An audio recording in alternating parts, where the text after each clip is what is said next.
بسم اللہ الرحمن الرحیم۔ کیا آپ بھی نماز میں بھول جاتے ہیں کہ میری پہلی رکعت ہے کہ دوسری ہے، یا یہ بھول جاتے ہیں کہ پہلی رکعت میں میں نے کیا پڑھا تھا، یا یہ بھی بھول جاتے ہیں کہ میں نے ایک سجدہ کرا یا دو سجدہ کرے؟ استغفر اللہ، ایسا نہیں ہونا چاہیے۔ جب بھی نماز میں رہیں تو ہمارا جسم، ہماری آنکھیں، ہماری زبان، ہمارا دل، دماغ، ہر چیز نماز میں ہونا چاہیے۔ یہ نہیں ہونا چاہیے کہ ہمارا جسم تو یہاں ہے لیکن ہمارا دماغ آسٹریلیا میں گھوم رہا ہے، امریکہ میں گھوم رہا ہے، کرکٹ کے میدان میں گھوم رہا ہے، فٹ بال میں گھوم رہا ہے، اولمپکس میں گھوم رہا ہے، افغانستان کی لڑائی میں گھوم رہا ہے، یا پھر مجلسوں میں گھوم رہا ہے، یا آفس میں اپنے بازاروں میں، یا رشتہ داری میں کسی اور چیز کے بارے میں سوچتے ہوئے ہمارا دماغ گھوم رہا ہے۔ یہ نہیں ہونا چاہیے۔ اگر ہمارا جسم یہاں نماز کے آگے کھڑا ہے، اللہ کے آگے کھڑا ہے، تو ہمیں دماغ، ہماری روح بھی یہی ہونی چاہیے۔ تبھی ہم نماز میں دھیان رکھ پائیں گے کہ ہمارے کون سی رکعت چل رہی ہے۔ اس چیز کو یاد رکھنے کے لیے کچھ طریقے ہو سکتے ہیں، آپ خود بھی اپنے حساب سے سوچ سکتے ہیں، لیکن جو میں نے سوچے ہیں، میرے حساب سے 2-3 طریقے میں نے سوچے ہیں، آئیے میں آپ سے شیئر کرتا ہوں۔ ایک طریقہ یہ ہو سکتا ہے کہ ہم تھوڑا سا تیز پڑھیں جو ہم پڑھ رہے ہیں، اور تاکہ ہمیں یاد رہے کہ ہم کیا پڑھ رہے ہیں۔ بالکل ہی دھیرے دھیرے پڑھیں گے یا من میں پڑھیں گے تو بالکل ہمارا دماغ وہاں رہنا مشکل ہو جائے گا۔ تھوڑا سا تیز پڑھیں، صرف اتنا تیز کہ ہم اسے سن سکیں۔ اتنا تیز نہ پڑھیں کہ ہمارے ساتھ میں جو نماز پڑھ رہے ہیں، ہمارے ساتھی نماز پڑھ رہے ہیں، ان کو ہماری طرف سے ڈسٹرب ہو۔ ایسا بھی نہ ہو، صرف اتنا ہو کہ ہم اس کو سن سکیں جو ہم پڑھ رہے ہیں۔ الحمدللہ رب العالمین الرحمن الرحیم، اتنا کافی ہے۔ دوسرا طریقہ یہ ہو سکتا ہے کہ ہم اس کو سمجھ کے پڑھیں کہ ہم کیا پڑھ رہے ہیں، اس کا ٹرانسلیشن ہمیں پتہ ہو۔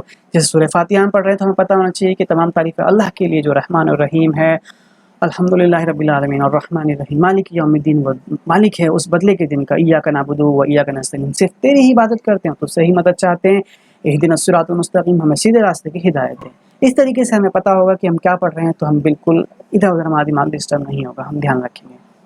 ایک طریقہ یہ بھی ہو سکتا ہے کہ جو ہم پڑھ رہے ہیں اس کی پلاننگ کر کے پڑھیں۔ جیسے کہ ہم 2 فرض میں پڑھ رہے ہیں کہ پہلی رکعت ہے کہ دوسری رکعت ہے، اتنا بھی بھول جا رہے ہیں تو ہمیں پہلے سے پتہ ہونا، ہم پلاننگ کر لیں گے۔ اگر ہم پہلی رکعت میں ہم یہ پڑھنے والے ہیں، دوسری رکعت میں یہ پڑھنے والے ہیں، تو ہم اس کو بھولیں گے نہیں۔ یا کوئی بڑی صورت لیجئے، اس میں 8 آیتیں ہیں یا 10 آیتیں ہیں، ان کے 2 حصے کر لیجئے کہ 5 آیتیں پہلی بار میں پہلی رکعت میں پڑھ لی اور 5 آیتیں دوسری میں پڑھ لی۔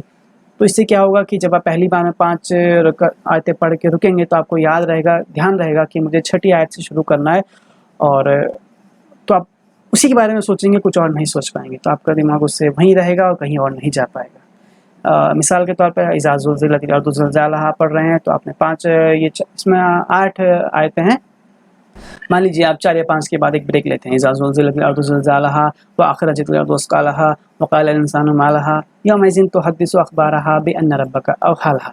یہاں تک پڑھا، آپ رکوع میں گئے، سجدے کرے اور دوسری رکعت کھڑے ہوئے۔ کنٹینیو آپ کو لگاتار نماز کے دوران نماز میں ہی دھیان رہے گا، آپ کو یاد رہے گا کہ میں نے یہاں تک پڑھا ہے اور اس کے بعد مجھے آگے سے پڑھنا ہے۔ پھر آپ پڑھیں گے اگلی رکعت، ایک دم سے یاد رہے گا آپ کو مجھے پڑھنا ہے یومئذ یصدر الناس اشتاتا لیروا اعمالهم فمن یعمل مثقال ذرة خیرا یرہ ومن یعمل مثقال ذرة شرا یرہ۔ اس طریقے سے آپ کا نماز میں اپنا دماغ روک سکتے ہیں ادھر ادھر جانے سے۔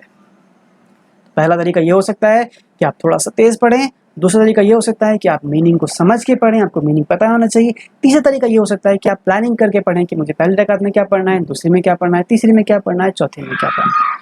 اس طریقے سے آپ کم بھولیں گے، ہم کم بھولیں گے، اور اس سے انشاءاللہ ہم سب کو فائدہ ہوگا۔ اگر آپ کو سمجھ میں آئی، بات اچھی لگی تو اوروں کو بھی بتائیں۔